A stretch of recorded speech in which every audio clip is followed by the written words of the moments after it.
Remember, the price is not the sale. When I say the price is not the sale, I'm saying the experience or the solution is. The desire is the sale. That's how you actually close deals. If you can get a customer to realize, I'll put it like this, people buy based off of what they want, not what they need. If you ever go to the store and let's say it's your last dollar, you're not gonna buy something that you need. You're gonna buy something that you want. And if you want it bad enough, you're gonna buy it, no matter what that is. There's a lot of things that if you look around your desk, if you look around your house, that you have that you don't need. You wanted it, and that's why you made that purchase. From a technical sales or a sales engineering standpoint, what you have to do to be able to increase the desire for somebody to want is to present the solution. So you can do that in a few different ways. The main thing is going to be to ask questions, especially open-ended questions, so that you get that surface level pain, and then you can kind of drill down so you can align the vision with the customer. Something that I do is typically I'll ask very open-ended questions like, what are their current pain points? Do they already have certain solutions in place, and how is that working for them? Typically, you'll find that, for one, the reason that they're talking to you to begin with is because the current solution doesn't work or it's not good enough. So you're listening to try to figure out, okay, where does this company need to go? What is their process? What is the thing that they're trying to actually accomplish? And what solutions do you have that you can provide to them to be able to move forward? Another good thing would be like, what type of environment are they in? So, that's going to be dependent on if you're selling hardware, software, things like that. But again, what is the environment? And the environment can be different depending on the situation. And from there, you're going to ask deeper questions. So let's say that I always like using that pizza, but again, somebody walks into your restaurant and you sell pizza and burgers. You're asking them, hey, are you even hungry? They tell you that they're hungry, so now you know that they at least want food. Then you're asking, okay, what are you in the mood for? What are your preferences currently? And then they tell you, well, I kind of like meaty things or this or that or whatever the case may be. And then you can kind of, again, think, okay, I have burgers and I have pizza.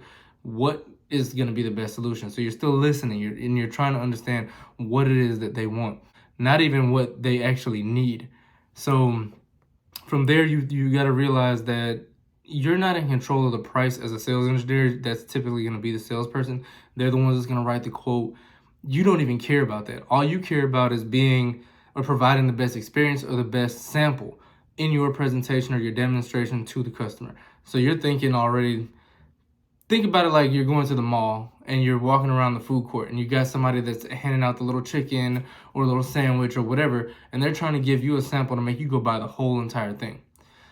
That's literally what you're doing. So you're trying to think, what's the best sample that I can provide to the customer so that they're going to be enticed enough that no matter what the price is, they're going to buy it.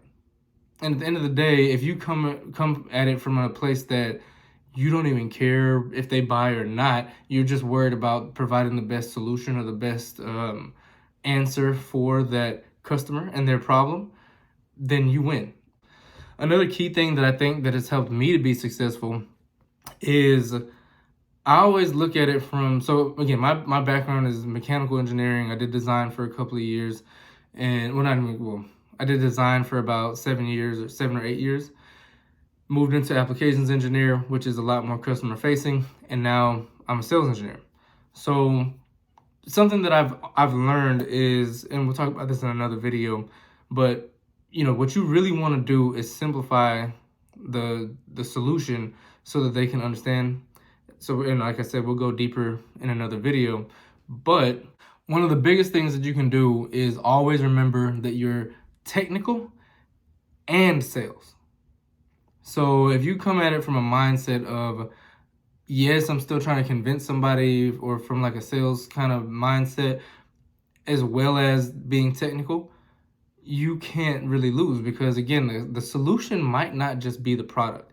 If you really listen to a customer, a lot of times they're telling you, hey, these other people, they're way too complicated. They didn't help me.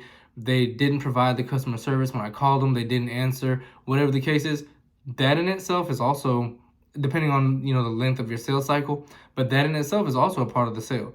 So you have to now put down in your notes, customer service or response time, being there, being available. Availability now is one of their criteria for success.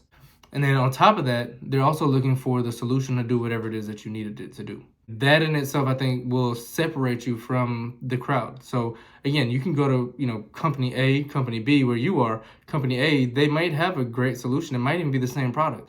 But guess what? Because your customer service is better, that's where they're going to go.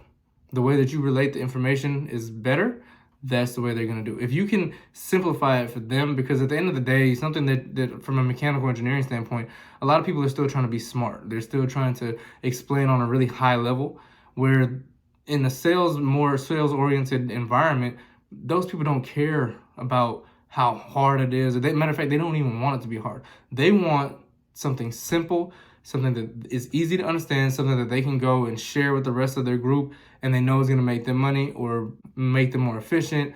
It's going to help their company, again, be better.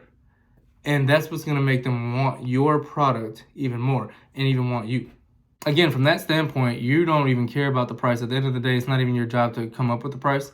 And if you do a good enough job showing them the solution, then they're going to want it bad enough that it doesn't matter how much it costs. And that's, prime example is Apple. I'm not going to go too in depth about it, but you will buy, a $50 charger, a multiple $1,000 computer, whatever the case is, but you can go down the street and go get another computer for, $100, $200.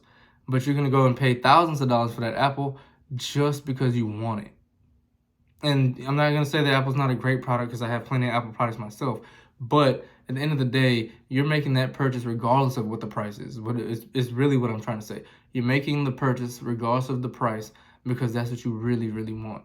It also has the quality as well as the customer care, and it has everything that you want. And it's also simplified enough for you to want it bad enough that no matter what, you're still going to make the purchase.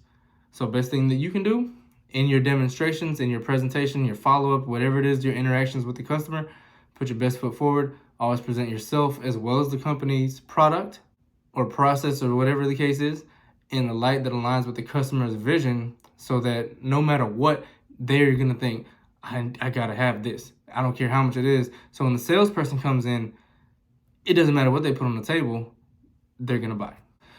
Again, if you like the video, if you enjoy the content that I share, at least from my experience, from my perspective, feel free to leave comments, hit the like button, please. And the most I ask is just hit the like button and subscribe. Thank you.